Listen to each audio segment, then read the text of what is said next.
We'll start by welcoming everyone to today's webinar. While we wait for everyone to join, please add your city and state in the chat so we can see where everyone is from.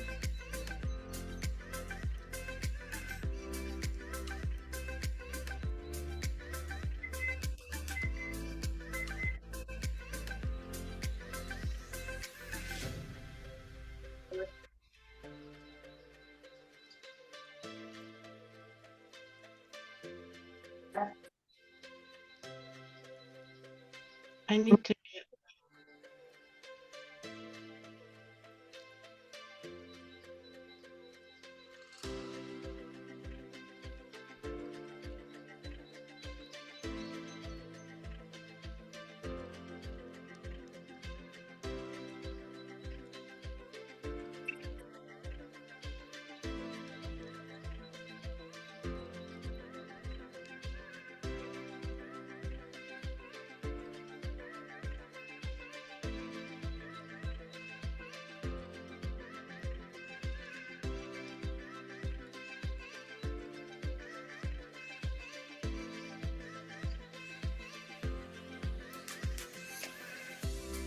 Thanks again for joining today's webinar. While we wait for everyone to join, please feel free to add your city and state in the chat so we can see where everyone is from.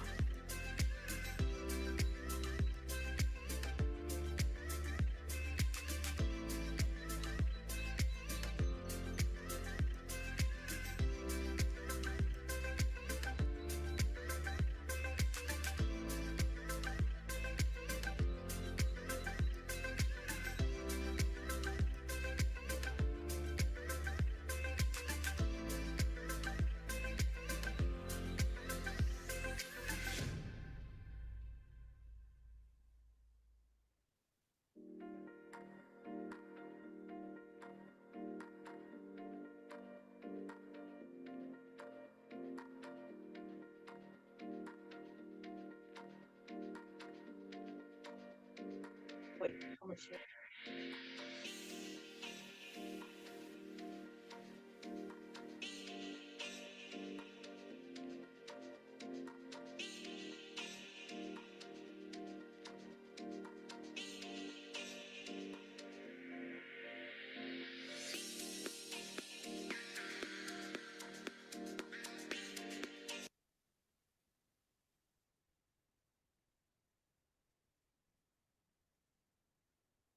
All right, well, we're ready to get started.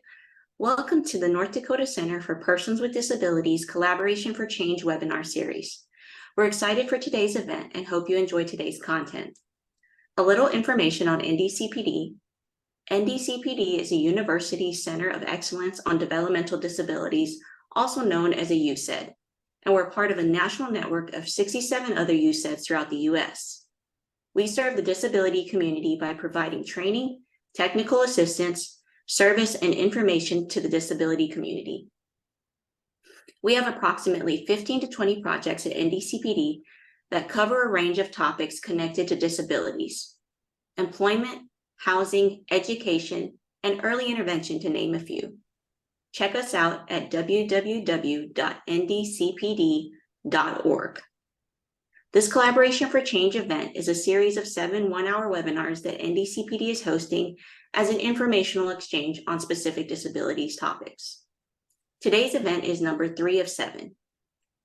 Each event includes a presentation from an expert speaker, along with a short presentation from an NDCPD staff member describing our webinar topic-related expertise and services. With this event, we hope to build a community of individuals and agencies that have a common interest in disabilities. A couple of housekeeping notes. We will be recording today's event, and the recordings can be found on our website, ndcpd.org/2024webinar/.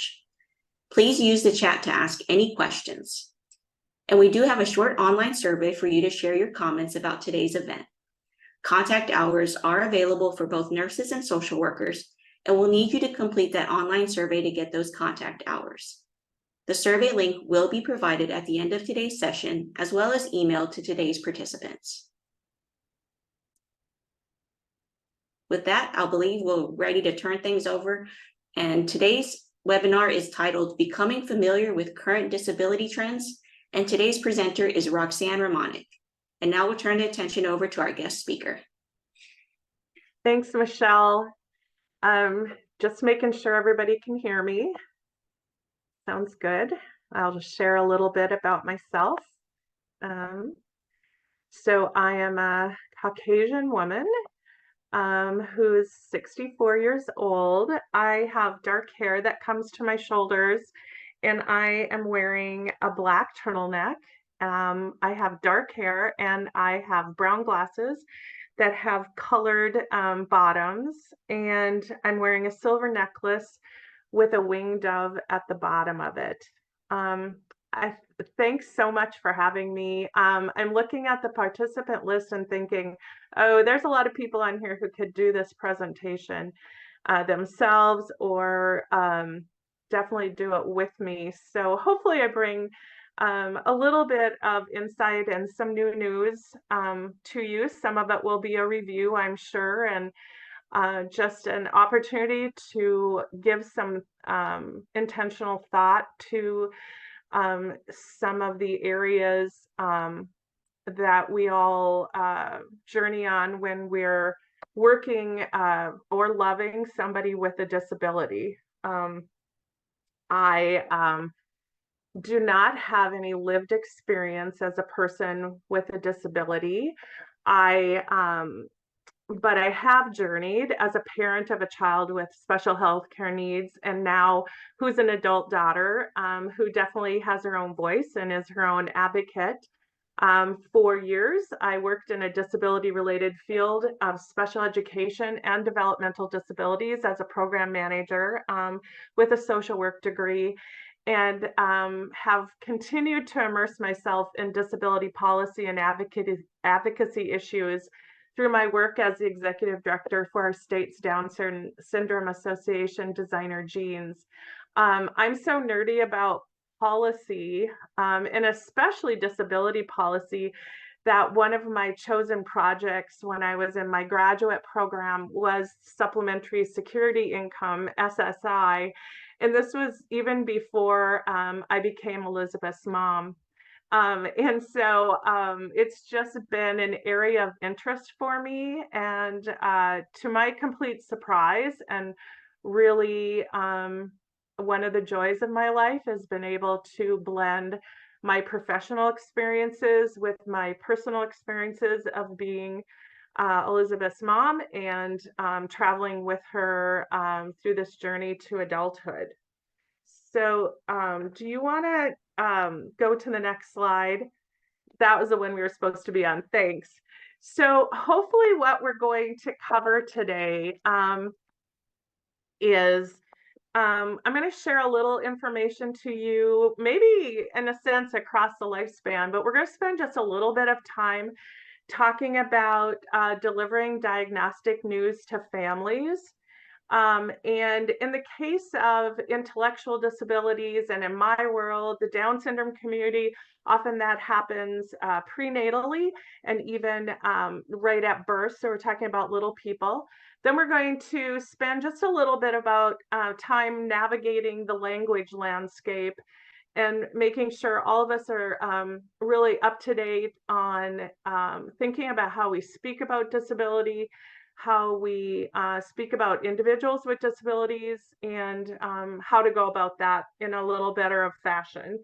Then I want to share a little bit with you about keeping services functional and close to home from the perspective of things like inclusion and universal design, how we structure formal services for individuals, and thinking about how important informal supports are. So we're going to spend some time with that.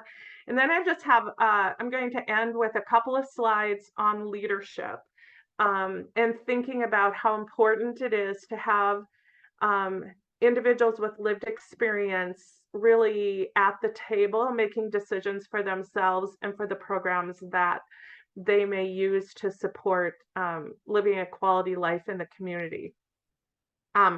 You are able and free to put questions in chat. And I think I'll kind of break after every one of these sections, and then we will take a few questions. You know, we have limited time, so we'll kind of see if that works well, and if it doesn't, then we'll see what the next steps might be after that. So Krista, if you can give me the next slide.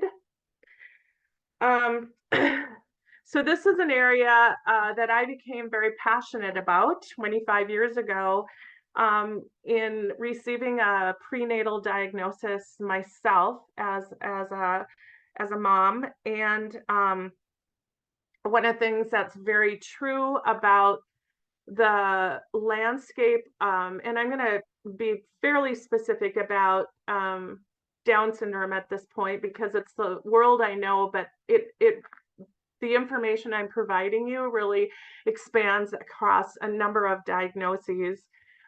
There's just a lot of changing medical technology out there, which really has increased the chance that families will have more information about their child prior to birth. And what we know about that period of time is that it's a time where families really need very accurate, balanced, and up-to-date information, that's critical to them in learning about their child, understanding what life might be like with that child, and really moving forward. It's really interesting because this is a point in time where we really see that medical model of disability needing to be paired up with the psychosocial model of disability, or we'll end up with imbalance. So when I talk about the medical model, it's really about seeing the person very separate from their diagnosis, and the diagnosis maybe being more important, having more prevalence even than the individual, versus that psychosocial model is really that model of realizing that disability is a part of the person, and really in essence you have to consider likes and motivations and passions and all of the things that make individuals along with their disability. The slide that I'm showing you, well, okay, hold on a minute. I'll just talk about this for a second. I'm going to give you a couple examples about what I mean when I'm talking about accurate, balanced, and up-to-date information. So a study in 2011 by Dr. Brian Skoko indicated that people with Down syndrome reported a high level of happiness and satisfaction with their lives. So what is interesting is whether or not when a family receives a diagnosis that their baby's going to have Down syndrome is whether or not that kind of information is presented, as well as the fact that the majority of individuals with Down syndrome will experience learning challenges.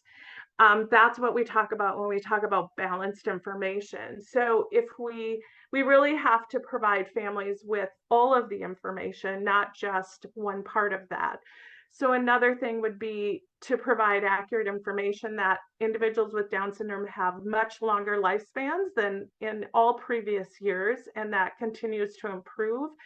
And also that 50% of babies have a chance of congenital heart defect. Again, we're providing balanced information, all the information families need to know about what a diagnosis of Down syndrome might mean.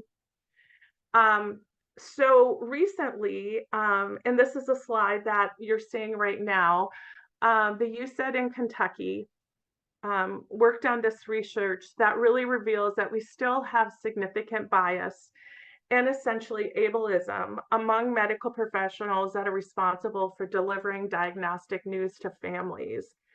I think if you can see in the slide, this is the largest study with the most recent data. So we have 242 respondents across 41 states who had a prenatal diagnosis from somewhere between 2016 and 2021.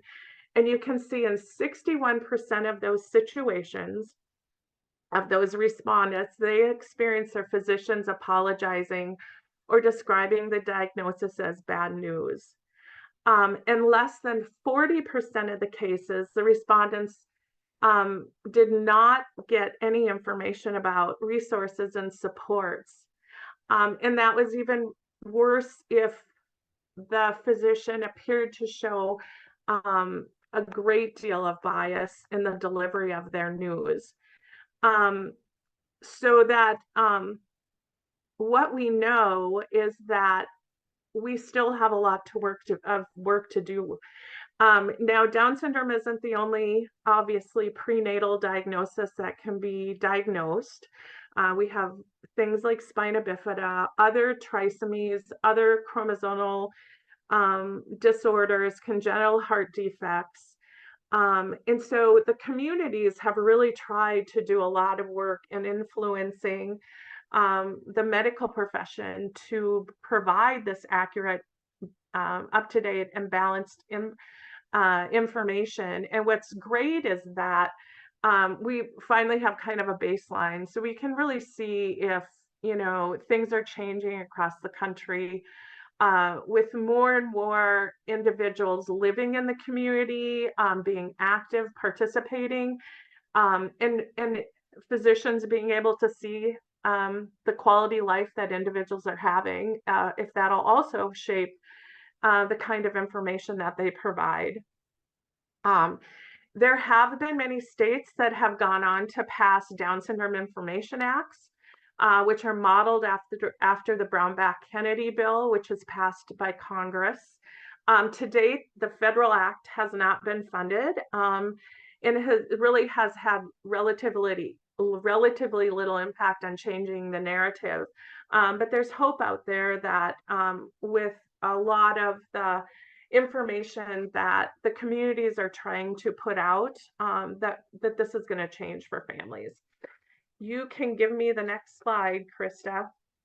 So some of the tips really that have come out of other research that's been done, and I did throw you some resources on the slide, is that it's really important at this time, with the landscape of all of the testing and screening and diagnostic tests that are available, to be very clear about the information or the medical labs and the types of tests that usually mothers are experiencing and having to make decisions about. It's really important to be intentional about who delivers the diagnostic news and who is hearing the news. And so a lot of times there's been a recommendation that before you even decide that you're going to have a screening test or a diagnostic test, like an amniocentesis, that you would decide how you want to receive the news. In our personal situation, we ended up getting a phone call in the morning at 10 saying the doctor wanted to visit with us, and we sat through the whole day until like about 6 o'clock at night before we met with the physician. And we actually sat in the waiting room for an hour and a half because he wanted to get through his patients before he talked to us. And the first thing he said was, "I'm sorry." So there's really, they really talk about making sure that you make a decision about whether or not both parents are there to receive the news. So one parent doesn't have to tell the other parent, they can hear the news together. Again, that shared balance and accurate and up-to-date information, using non-directive and non-ableist language. I heard somebody talk about once about saying, you know, congratulations on your baby. And we're going to tell you that the baby has Down syndrome instead of using the word but. So just the power in the language we're going to talk about in the next slide. But the other thing that's really coming out is how important it is to connect to resources, including parent-to-parent support.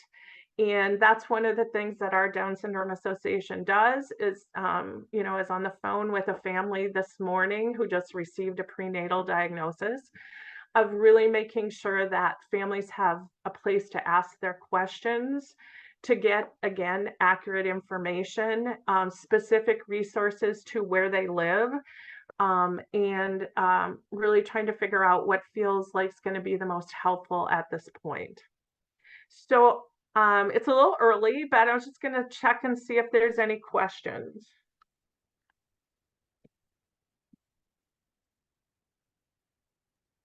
There isn't any in the chat box at this point. Okay, so we're going to change and talk a little bit about the language landscape. I think probably everybody on this call, because you hopped on the call because you have some interest in learning more about navigating the world of disability, but also have probably support a lot of individuals out there. Most of you probably know about People First language, but may have just started to dabble and learn about Identity First language. And so we wanted just to put these slides in today and share a little bit about where this came from. Really, People First language came out of the disability rights movement in the 70s. It was really focused on people's individuality, their personhood, and unique needs and experience. And it was even written into our federal laws like ADA and the 1997 reauthorization of IDEA. So always, you know, People First, great example is a person who uses a wheelchair instead of a wheelchair bound person. And it's really, I think it's the language also that helped us kind of get rid of words that like mental retardation, to replace with words that were that held people's dignity in hand better, like having a cognitive disability. But what's happened, I think, over the movement of people with disabilities having their own voices, is that really what you're hearing some communities talk about is Identity First language, which really talks about really identifying with the community of which has similarities around your disability. So the two communities who are probably prominent in this movement are really the deaf community and the autistic community. They've really embraced Identity First language. And in many respects, the view is that the diagnosis isn't an impairment. It's part of their culture, it's part of who they are. And so it lays that landscape out there for us, maybe not to really know exactly how we should talk if we are not a person with lived experience. So if you want to go to the next slide, Krista, just some threw out a little bit of tips on here. I think what's so critically important at this point in time, and you've probably heard me even bounce between the two in this presentation, is that you really have to listen or ask. And so if I'm in a community, say I'm in an advisory group with individuals with disabilities, I'm going to listen. I'm going to listen to see how that person identifies, and mirror that. If I'm confused about it, I think it's okay to ask. If I'm responsible for introducing somebody, I think it's really important for me to ask what the preference might be. And maybe the preference isn't any identification with disability. And so we really hear that and think about that as preferred language. And again, I think it's about being respectful and fluid, recognizing that it's really possible for you to make mistakes, and that hopefully people are generous and gracious and correct you so that you can keep learning. It's definitely an area where we have to keep learning. And I think it's important to check your resources. So if you're going to present to a population of parents whose children have congenital heart defects, you may want to check national organizations to see how they refer to it. If you're going to, work with individuals who have cerebral palsy, you may want to check the national organizations and see what they're recommending for language. Interestingly, the Down syndrome community continues to really rally around a person who has Down syndrome. They would definitely throw you out on your ear if you said the Downs person. But if you could go to any of those national websites and take a peek at what is on their websites, would give you a really great indication of what's going on. I think this is so much about really about where individuals are at developmentally too, in understanding in their journey along of self-determination and self-advocacy. I know that we were at the National Down Syndrome Conference last year, and you can really see the evolution of the adults with Down syndrome rallying behind the disability movement and are active in their USEDs, are coming out of post-secondary education centers. You can see that they have started to think more about what Down syndrome means in their lives. And I think that really drives where people make some decisions about how they want this to be communicated in their lives. So again, I think it's just really, we wanted to throw this in for you today because it's still really important. Words do matter a lot. And I think that the way that we have to approach this is with a lot more intentionality and a lot more curiosity at this point. I included a link for you on writing respectfully. I think many of you who may teach new individuals who are coming into the field really need to spend some time on this. It's not as easy as just handing out a person first brochure or flyer anymore, or reading Kathy Snow's work. I think it's really about having a discussion and thinking about themselves and being reflective. So I'm going to switch to a new topic, Krista. So I'm just gonna check in on questions.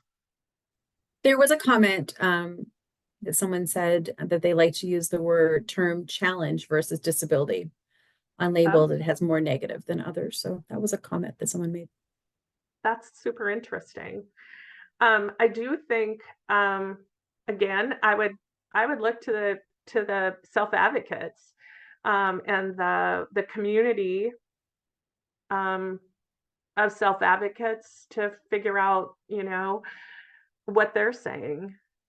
I don't know that it's really right for us to decide per se. I think it's really important to ask the people who are living with the diagnoses. Yeah, and someone else said, someone with a disability, I prefer a disability versus challenge. Disability means a challenge. So, yeah. Yeah. Well, and I think some Interesting. people don't see having a disability as a challenge. So I think sometimes it's about really believing that is an inherent part of yourself. So, yeah. Good Great feedback, comments. guys. Thanks. Yep.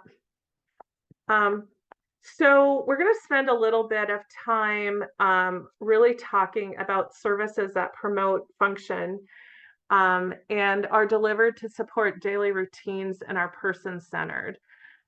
I spent many early years being a parent to Elizabeth, trying to figure out like what is the best set of services. And I think it's hard when kids are little because you're in a developmental stage. You want to pour everything into their bucket. But sometimes we pour so many services into a bucket that we don't get to live. We don't get to have fun. We don't get to play. And so I think it's always really about the right balance. Just a little kickback of history, which is probably, you probably guys have all this under our belts, but really making you remember that our state's, North Dakota's institutions for individual disability or disabled individuals really reached a peak population in the 1960s when 1,300 plus individuals were living in either Grafton or Sandhaven. This was obviously prior to the passage of special education law and the Americans with Disabilities Act. Services in an institution typically were not individualized or person-centered, and often the individuals now have access to their communities of origin or their families.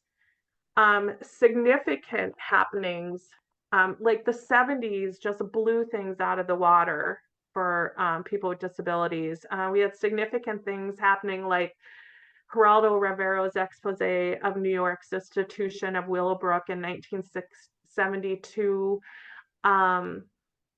Many of you maybe have heard about Katie Beckett waivers, but Katie was born in the late 1970s. She was hospitalized for 3 years, and her mom and dad worked so hard to try to get Medicaid to pay for the same types of services in their home instead of paying the expensive services in the hospital. They're finally successful. It was actually, and so the president signed into law this loophole that people could use Medicaid to live at home. So it was a start of our home and community-based service waivers. We had the 1980s North Dakota ARC lawsuit against the state to try to bring the numbers in our state institution down. We had the passage of the Education of All Handicapped Children Act in 1975 and the 1977 demonstration in San Francisco to try to get the federal regulations signed for the 1973 Rehabilitation Act. Those were people with disabilities taking this movement into their own hands because they really believed that the Rehab Act was going to open up opportunities for them in our local communities. Well, all of those events culminated the country, springboarded the country into moving away from a purely medical institutional model of care where professionals drive the service delivery to more of a community-based psychosocial model where the individual drives the services. And that leads us to today. I mean, we're talking 50 years in the making of trying to figure out how to do things better in the community.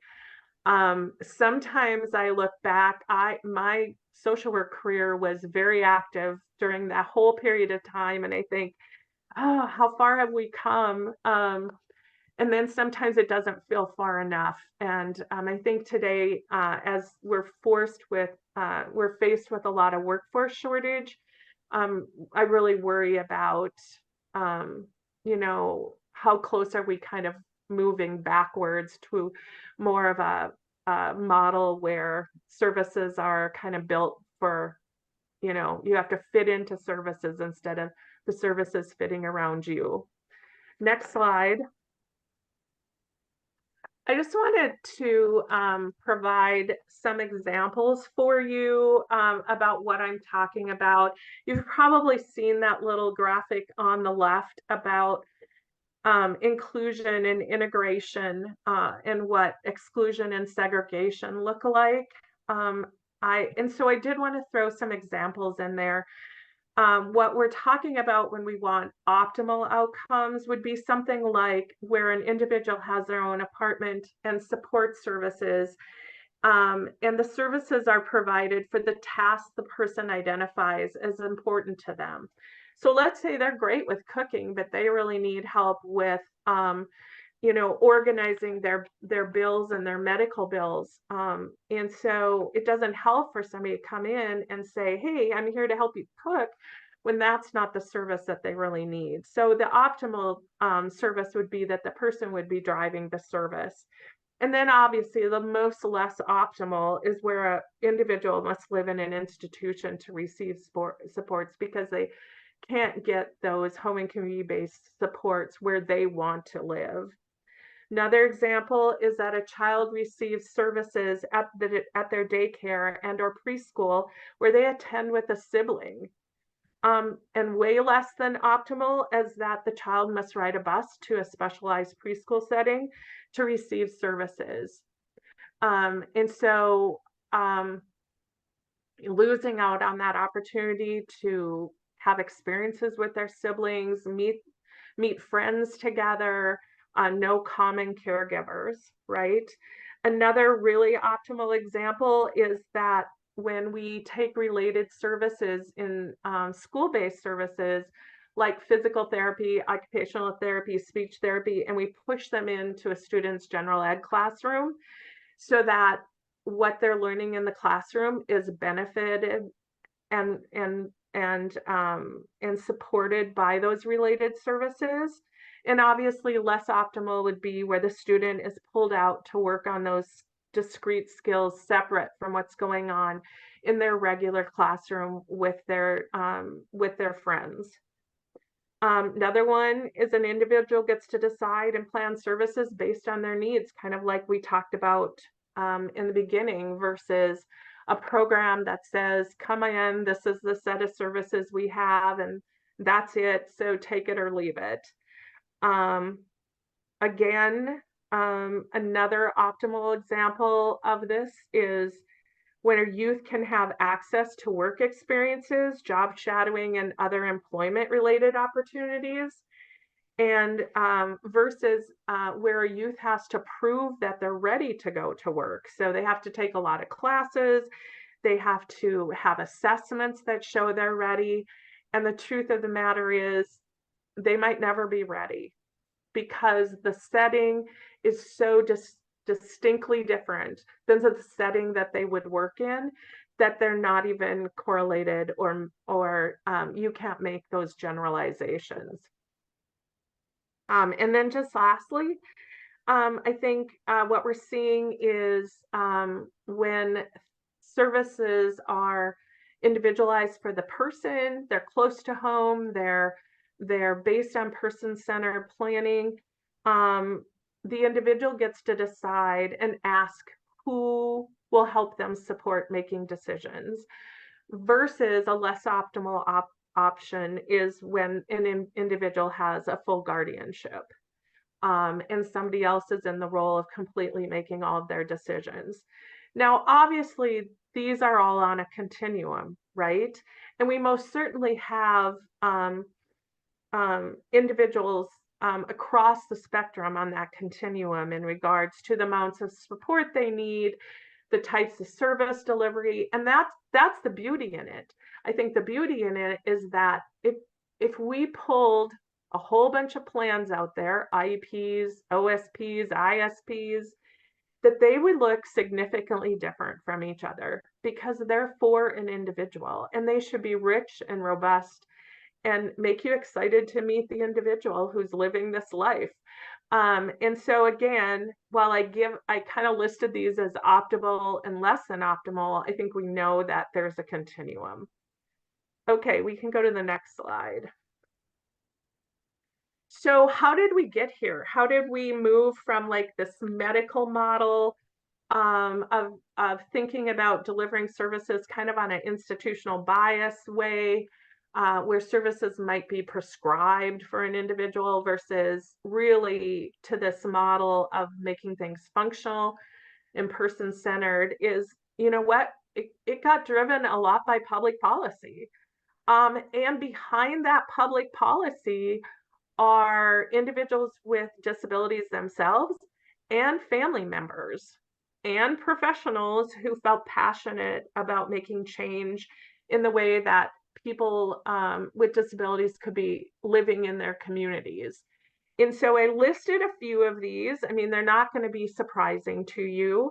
As you know, the Individuals with Disabilities Education Act, last reauthorized in 2004, for infants and toddlers, talks about natural environments, and in 3 to 21-year-olds talks about least restrictive environments, that services need as best as possible to be delivered in a way to keep our children and our students and our youth hanging out with their friends, and growing up, really as typically as their next door neighbor, their brother, their sister, anybody. So all of these laws have been critical. As you know, the Americans with Disabilities Act has created access. They've also opened the doors. The Rehab Act, IDEA, ADA have opened the doors to major court decisions, where you see the Office of Civil Rights and the Department of Justice, following up on complaints. North Dakota's currently in a Department of Justice settlement over having individuals who have physical disabilities living in nursing homes at too high of a rate, and not working on trying to work on community supports to help those people move into the community if that's their choice. The other real mover and shaker in all of this work is Medicaid. So you'll see a lot of public guidance coming out from the centers in Medicaid and Medicare. They're the ones really pushing, or Medicare and Medicaid, pushing person-centered planning now. Choice, individuals having choice about where they receive services, who's giving them services, how they want services delivered, because Medicaid's a big payer. Just in the birth to 3-year early intervention system, Medicaid is a payer in about 95 to 98% of the cases that we're serving in the state. So it's a big driver, and we have to keep our eye on Medicaid funding and Medicaid policy to make sure it continues to be community-based. Okay, so let's go to the next slide, Krista. We're just going to talk about the role, really, of a couple of elements that really, I think, get us to the point where we can start to live together, people with and people without disabilities, in a way that's really easy and uncomplicated. And the first one I'm going to really talk about, again, probably not a surprise to you, is how important universal design is. So the element of universal design really started about thinking about how do we build things from the get-go so that they are, whatever we're building can be accessed by anyone. And I love that visual of those stairs with a built-in ramp. We see a lot of ramps added on to buildings. You can see conceptually that they thought about this right away, right? That this was built into their thinking. This is such a popular concept that what has happened in a lot of movements to promote inclusive education is that you've seen them grasping and embracing universal design for learning. And so I threw a few of the 3 of the major elements in around application to education.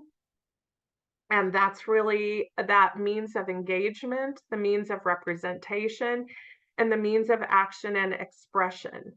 Now, what's true about universal design is that if you think about that staircase on the right, you know that somebody who uses a walker, perhaps, that's going to be great. But you know what? That is also going to be a really good feature, or great feature, for somebody with a rolling suitcase, or obviously a mom with a stroller, right? So it is not labeled. That ramp is not labeled. It doesn't say handicap ramp only. It doesn't say accessible ramp. It is just an option amongst climbing up the stairs. And so that's what we want, right? Like, you build learning in a way so that all of the elements of it are available to whoever needs it, because we never know who might take advantage of, in this case, the ramp on those staircase. So just a couple of things about those applications to universal, those three principles or pillars to application to education. That multiple means of engagement really means, what are the various ways that when you're presenting information that you're going to capture people's interests, their motivation, and their challenge? Because we all know, if you think about your own learning styles, we all have things that we get excited about. And so then really, how are we going to, the next is the multiple means of representation. How are we going to help learners acquire the information? So do we offer it in audio so they can listen to it? Do we have a video to watch? Is it something that we can participate hands-on and learn? So when we're learning multiple and maybe all the ways, like if I was having to learn how to macrame the other day, I needed everything. I needed modeling, I needed hand over hand, I needed peer support, I needed everything to try to figure out those macrame knots. But so it's just providing all of that, and they're open to everybody. And again, then that multiple means of action and expression is so critical for our learners, especially with intellectual disabilities, because oftentimes when people don't have verbal language or have limited verbal language, we think then that they can't understand the information that we're inputting. But the truth of the matter is, we just haven't figured out how is the best way for them to demonstrate what they've heard or learned. And we also have to think about why it's important, like why learning what they just learned is important. And so is it really about trying to be a critical thinker on a multiple choice test? Or is it really important just to be able to share that I learned about shellfish in biology and demonstrate that in some way that's very different than the next person? So you're seeing universal design for learning really impacting how students are able to stay with their general education students, go to post-secondary ed programs, to college. It really helps to open the doors for everyone. The other thing that's really changing the landscape is technology. You can all pick up your smartphones right now, and you can probably do 12 different things on them, including finding the back to your lost earring with the flashlight. You can get somewhere with Google Maps. And you, as I'm talking to you, may not think of yourself as a person with a disability. That has been a game changer, to the point that we just heard about the state of Tennessee's work on paying for technology through their Medicaid waiver, when it really helps to provide support, but also independence to people living in their own homes. And Tennessee is actually employing a large number of AT specialists in their Health and Human Services department to be able to respond to any type of technology question or need that they have. And obviously we have programs in North Dakota, like North Dakota Assistive, that are doing that. But that's going to, we have to think about that, I think, in keeping what I call a smaller footprint of always using people to do those supports for other people. One last thing that really is we're seeing happen as a universal designed piece is that the importance of using plain language. Congress actually passed a plain language law, which I included in your resources, that help people to just make sure that the information that they have to take in, if you think about how complicated something like Medicaid is, that, and if they're using it, they should be able to read the handbook on Medicaid. Looking at how material is written so that people can find what they need, they understand it when they read it for the first time or hear it, and that they have a way to use the information to meet their needs. I did just throw in another slide that I'm not really going to go through, but it has a great breakdown on universal design for learning guidance, and breaks down those 3 areas of engagement, representation, and action and expression, so you have it as a resource. Then I want to touch on, running a little short on time, I just want to touch on peer supports. This is kind of an up and coming, probably over in the last 5 to 8 years, up and coming element. It's always existed. Obviously, the North Dakota ARC and suing the state of North Dakota, that was a group of families who got together and said, we've talked, we've supported each other. We don't like our people living in institutions, so we're going to ask for change. But what you're seeing now is that peer supports are actually getting paid for by things like Medicaid and insurance companies. You're really seeing that in the behavioral health area, both peer-to-peer individuals with lived experience who've had behavioral health diagnoses, or in family-to-family supports. We're seeing peer-to-peer courses spring up across North Dakota, where students are learning how to support their friends with disabilities in a respectful and a meaningful way. Obviously, we have a number of great family-to-family support, family-run parent organizations in the state that can provide support across a wide range of diagnoses, but also a wide range of situations. Social media has really helped with that movement because people can hop on groups and maybe they're looking for the best provider to find AFOs for their child, or have questions about shoes to use with AFOs. They can hop on there and get the advice of other parents whose children have used AFOs. And so I think recognizing the critical nature, and if you think back to my original slides about getting prenatal diagnoses, and one of the recommended support practices is to connect to other parents. We just have to really, I think about that in all of our work, and even for our individuals with like say intellectual disabilities.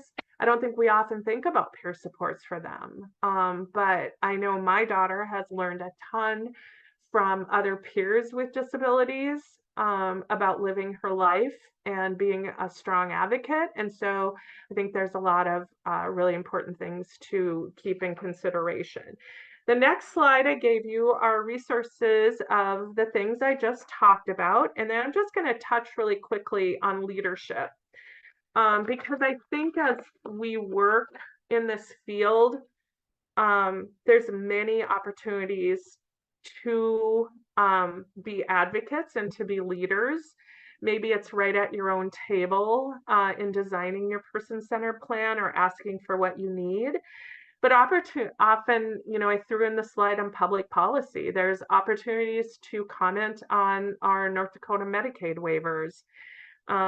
There's opportunities to comment when laws and bills are changed congressionally or during our legislative session.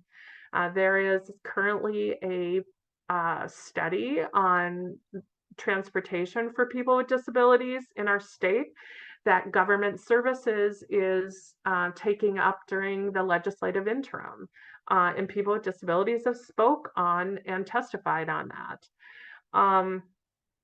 I think there's also lots of opportunities for system training on leadership.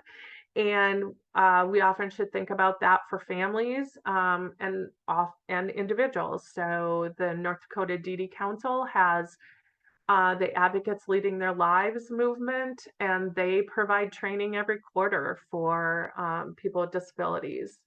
And so I think thinking of those opportunities and realizing that a lot of times being able to be in a leadership role actually helps to springboard decision making, taking control of one's own life, being able to drive your own services. And the other opportunity is always program improvements. So if you're in a position of running a program, maybe it's a DD provider, maybe it's a DD program management, I'd really ask, like, how do you get feedback from the people that you work with or you support? Can they come to the table and provide you with some insights? And how do we really make sure that the people who maybe have the fewer opportunities to have a voice, maybe because they don't use their voice, are at the table too, and us figuring out how we bring their voice forward in a way that the rest of us can understand it. So I just want you to think about leadership as we're leaving each other today. And you can go to the next slide.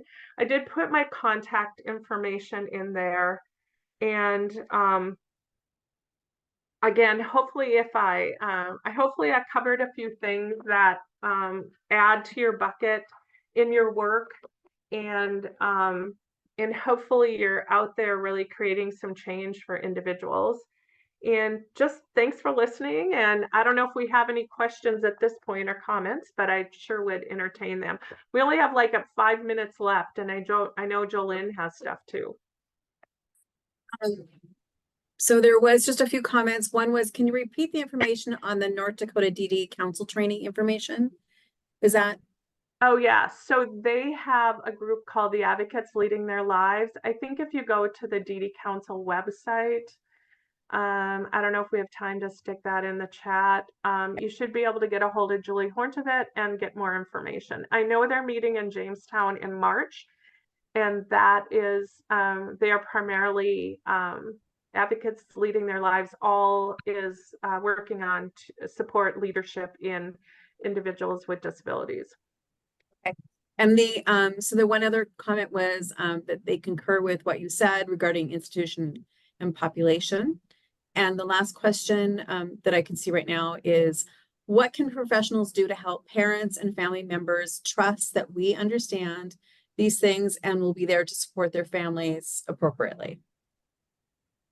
Yeah, I'm going to go back to leadership opportunities and look for some leadership opportunities for them. Maybe invite them outside of a person-centered meeting or an ISP or OSP to talk about overall, information about, your provider agency. Think about some things out of the box instead of always, I think, trying to get them to just address the issues around their young adult, their child, whatever. I think oftentimes we don't engage enough in building relationships. And I think when you can engage in leadership, you're building relationships too. I don't know. I see, who do I contact for ADA building requirements for proper accessible businesses? I would contact your Center for Independent Living. I don't know where you live, Marcia, but if you're in North Dakota, I would contact whatever your area in Center for Independent Living is. There, Jolynn, I didn't leave you much time, so sorry. That's okay. No, that's fine.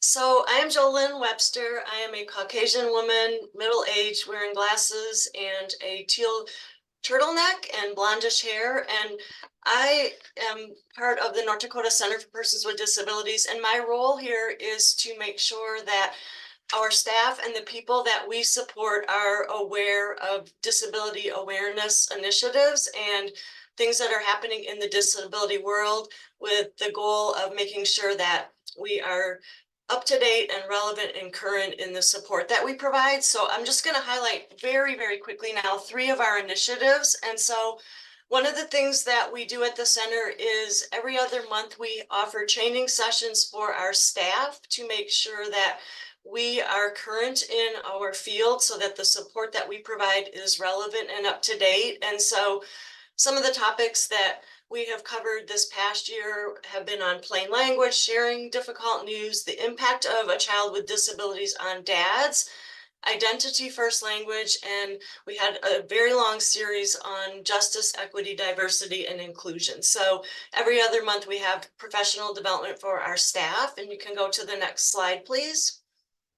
We also provide training and professional development through an ECHO format, and I know that there was a collaboration for change session on ECHO, so that was archived. So if you want to look at that, that is available. But we do have those sessions. ECHO stands for Extension for Community Healthcare Outcomes, and it includes 3 or so main components. It focuses on best practices and sharing those. There are case presentations so that participants can brainstorm and talk about strategies. And then there are opportunities for participants to be engaged through mentoring, peer support, and establishing virtual learning communities. And so some of the series that have been offered through an ECHO training format are listed on the slide.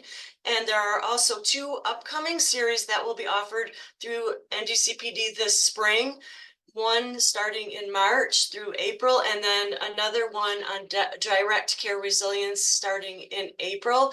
And there is information at that link that is provided on this slide to register and to get a more in-depth description of each of those upcoming training series. And those are free for participants, and they're a great way to provide information, with the goal being that professionals and other people have up-to-date and relevant information to really help with continuity of care for the people that we support. And then the final thing that NDCPD offers are some disability awareness activities. We have best practice resources available at our website.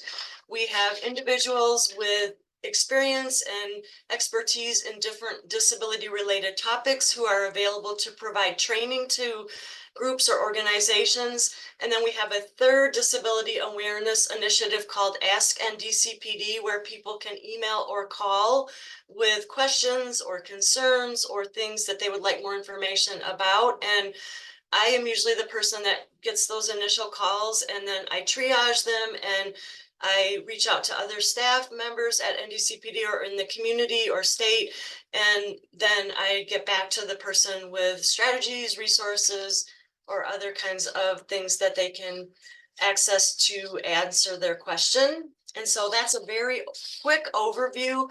And then on the last slide, there is a link to our disability awareness initiatives and our contact information for our center. So I would just like to thank everyone for joining our collaboration for change today, and especially thanks to Roxanne Romanic for sharing information on evolving trends in our field. So thank you everybody for joining.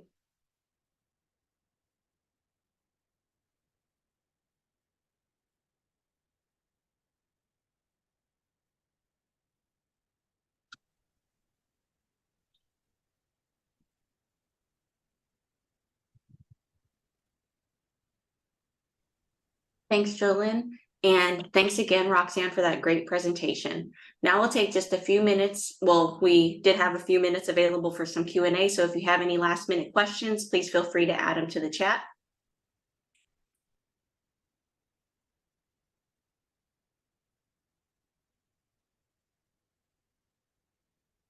Well, if there's no questions at this time, thank you all for attending NDCPD's Collaboration for Change webinar series. We hope you enjoyed today's content. Join us again for next week's webinar on February 29th, again at noon Central Standard Time, and hear from Kate Werr with Think College on colleges possible for students with intellectual disability. Our NDCPD speaker will be Tracy Olson, NDCPD's A-STEP Project Director.